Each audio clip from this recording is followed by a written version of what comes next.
Muy buenas tardes, mi nombre es Gabriel Rojas, cursante de la asignatura Técnicas Bancarias, correspondiente a la especialización en moneda e instituciones financieras de la Universidad Central de Venezuela. A continuación les presento una exposición sobre el crédito y la inflación.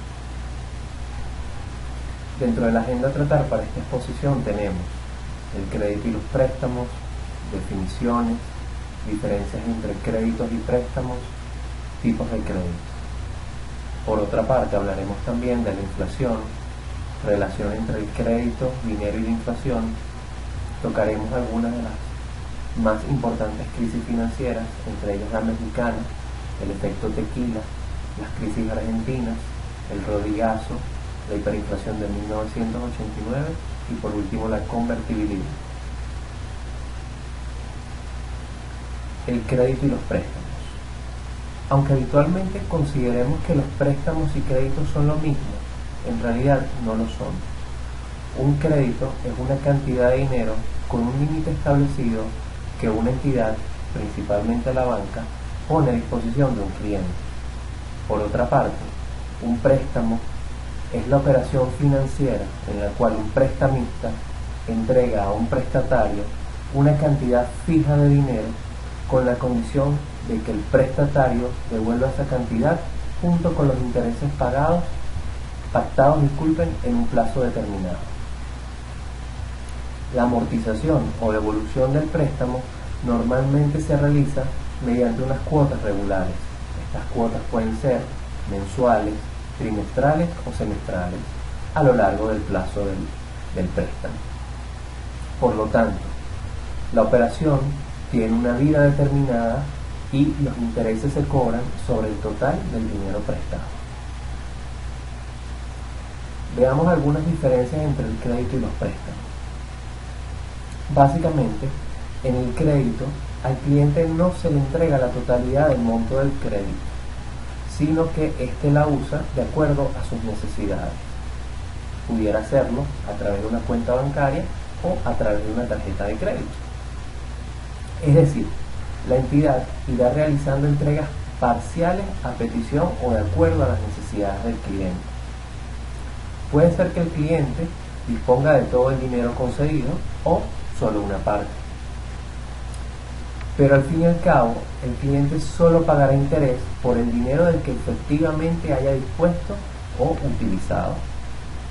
A medida que el cliente devuelve el dinero, podrá seguir disponiendo de más sin pasarse del límite otorgado inicialmente.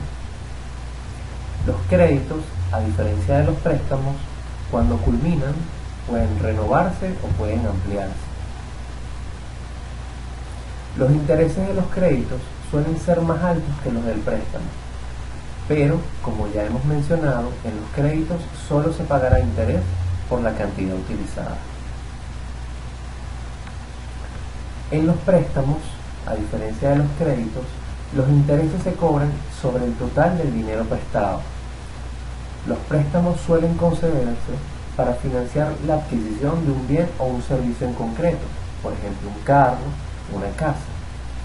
Los créditos, por el contrario, sirven más para cubrir desfases entre cobros y pagos y para afrontar periodos pasajeros de falta de liquidez. Los créditos normalmente son más indicados para empresas que para particulares. Veamos a continuación algunos de los tipos de crédito. Estos no son todos, pero sí son los más esenciales. En primera instancia tenemos lo que es el crédito al consumo, destinados para la adquisición de bienes o pagos de servicios, y que normalmente son pactados para ser pagados en el corto plazo. Cuando hablamos de créditos al consumo, nos referimos básicamente a lo que son las tarjetas de crédito. Dentro de los otros tipos de créditos tenemos créditos comerciales. Los créditos comerciales son aquellos que están destinados a empresas para satisfacer necesidades de capital de trabajo, adquisición de bienes, pagos de servicios, entre otros. Estos créditos comerciales tienen una orientación de corto a mediano plazo. Tenemos también los créditos hipotecarios, que son aquellos que están destinados para la adquisición de una propiedad, terreno, construcción de vivienda. Estos créditos hipotecarios son pactados para ser pagados en el mediano a largo plazo, con una orientación fundamentalmente más hacia el largo plazo. Ahora bien, pasemos a hablar un poco de lo que es la inflación. De acuerdo a dos autores, tenemos que la inflación es una elevación, en el caso del primer autor, Martín Enrique Cogranz, indica que la inflación es una elevación persistente y sostenida del nivel general de precios. Según el autor, se dice que existe inflación cuando la demanda expresada en dinero es superior a la oferta disponible de bienes. El autor Black Leland indica que la inflación es un incremento en la cantidad de dinero necesaria para obtener la misma cantidad de productos o servicios. El indicador a través del cual podemos medir la inflación es el índice de precios al consumo.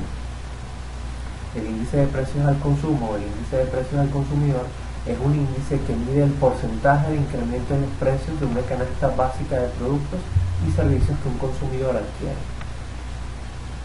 Ahora bien, sabiendo ya o teniendo en consideración lo que hemos conversado o lo que se ha expuesto en relación al crédito y la inflación, veamos un poco cuál es la relación entre el crédito, dinero y la inflación. En un principio podemos preguntarnos, ¿para qué quiere la gente el dinero?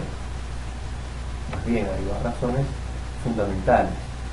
Una de ellas es para tenerlo a disposición en cuenta corriente o depósitos a la vista, para gastarlo en bienes y servicios, o para ahorrarlos, en aquellos casos en que las personas o entidades tengan excedentes de dinero.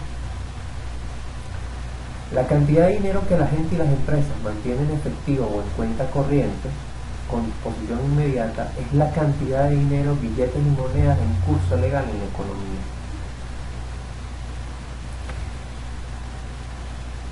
En una economía estática, donde siempre se produjese lo mismo y de la misma manera, y la gente lo consumiese de la misma forma, y donde la cantidad de dinero fuese la misma, y donde los bancos no expandiesen el crédito, y donde la cantidad de dinero ahorrada y prestada fuese la misma, pues los precios no variarían.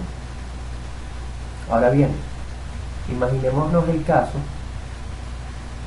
en el que las instituciones financieras, los bancos, deciden hacer una expansión de crédito para la inversión, prestando parte del dinero que las personas o empresas mantienen en liquidez en sus cuentas. En este caso, la demanda aumentará, ya sea directamente o sea porque las inversiones las creen indirectamente. Pero esa nueva demanda ha sido creada sin contrapartida. Hay más dinero, o mejor dicho, aparentemente hay más dinero, pero no hay más producción, y eso es lo que genera la inflación. Por supuesto, el crédito genera oportunidades de creación de negocio y de consumo, pero siempre y cuando provenga del ahorro de otras personas o empresas. Si el dinero proviene de la mera expansión crediticia, ¿de dónde salen esos bienes y servicios que consumirán los receptores de crédito? Se podría argumentar que las nuevas inversiones aumentarán la producción, pero eso será únicamente después de la inversión, no en un principio. Hasta que la nueva inversión empieza a vender su producción, todo lo invertido es sin ninguna contrapartida de producción al no existir el ahorro previo. Pasemos ahora a comentar un poco de las cronologías de algunas crisis financieras. En particular hablaremos sobre la crisis financiera mexicana. A finales de la década de los años 70 se presentó una abrupta devaluación del peso mexicano, producto del agotamiento de un modelo proteccionista que venía implementando el Estado durante mucho tiempo.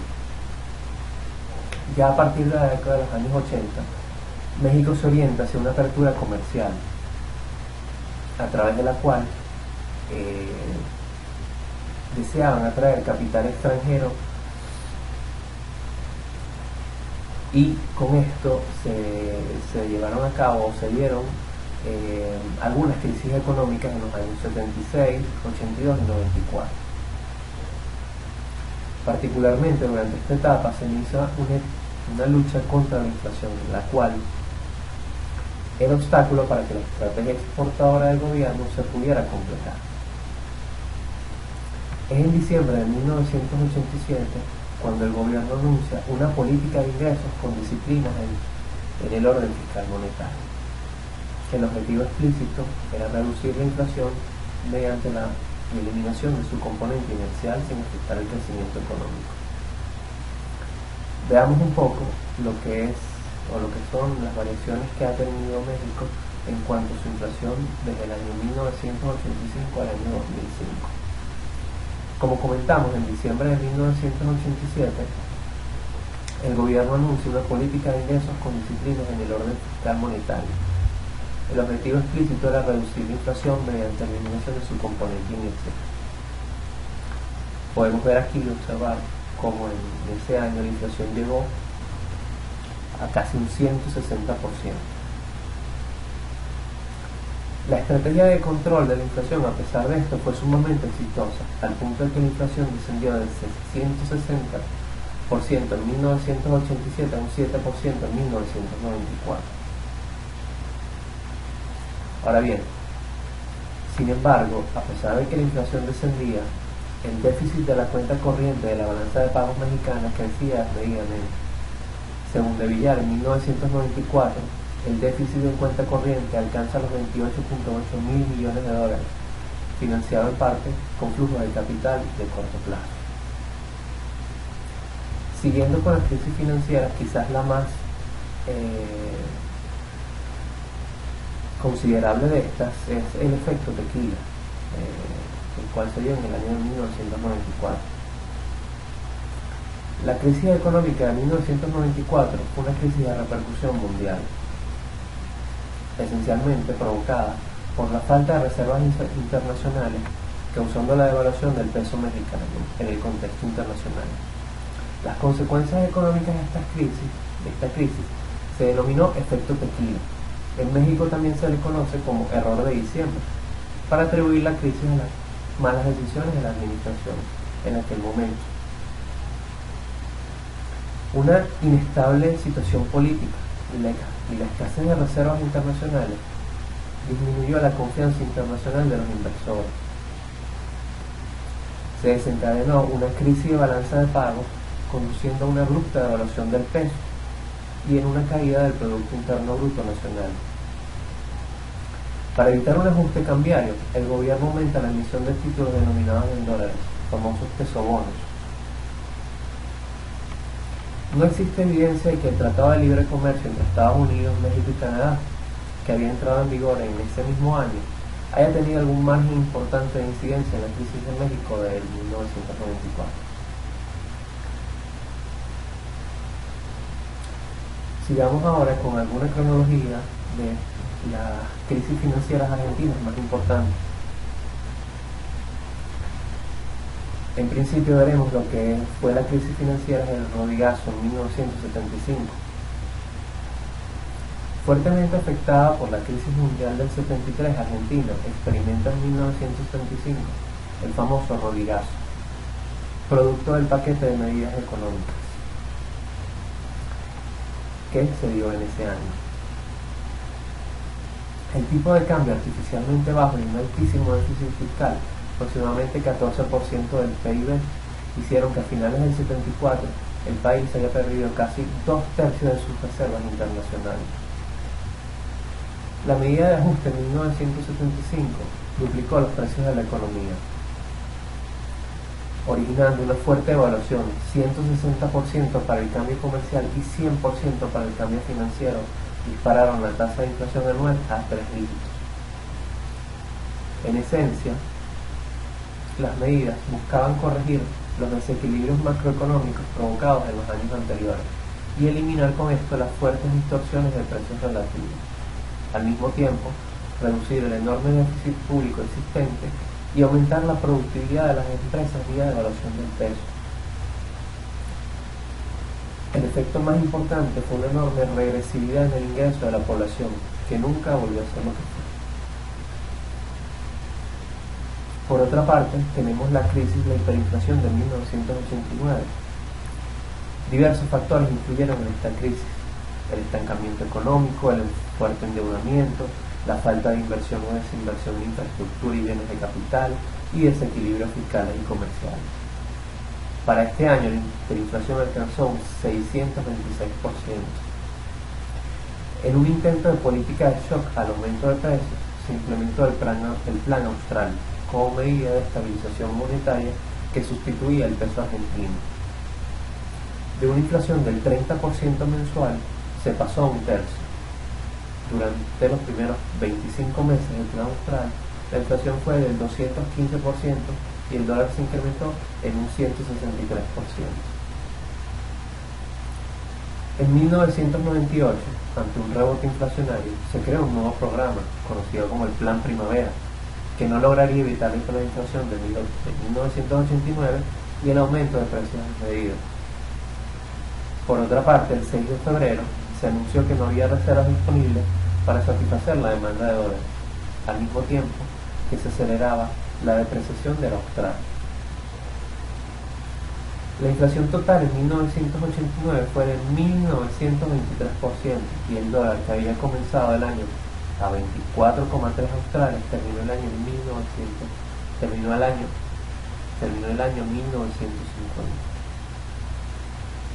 La hiperinflación llevó a la pobreza de 25% a comienzos de 1989 al récord histórico del 47,3% en octubre de ese año.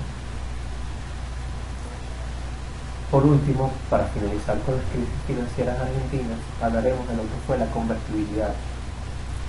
Luego de 10 años de convertibilidad que lograron frenar un proceso inflacionario de casi 20 años de continuidad en Argentina, en 2001 se desató en el país una crisis financiera que desembocó en el famoso corralito. La ley de convertibilidad, fijada 10 años atrás, implicaba la paridad de la moneda argentina al dólar estadounidense 1 a 1, pese a que era notable la necesidad de discontinuarla debido a su insostenibilidad financiera. El marco financiero argentino se tornó insostenible, pues no se podía sostener esa paridad, teniendo que tomarse medidas como el blindaje o el megacanje, que implicaban constante endeudamiento con el exterior. Cerrando el 2001, el sistema bancario colapsó cuando inversionistas comenzaron a retirar sus depósitos de los bancos, provocando una fuerte fuga de capital. El Fondo Monetario Internacional se negó a refinanciar la deuda y conceder un rescate, y el entonces ministro de Economía, Domingo Cavallo, dispuso el famoso corralito, que trajo aparejados protestas sociales, saqueos a supermercados y una crisis política. Esta es parte de la bibliografía que pueden consultar si desean ahondar un poco más en cada uno de estos aspectos. Muchas gracias por su atención.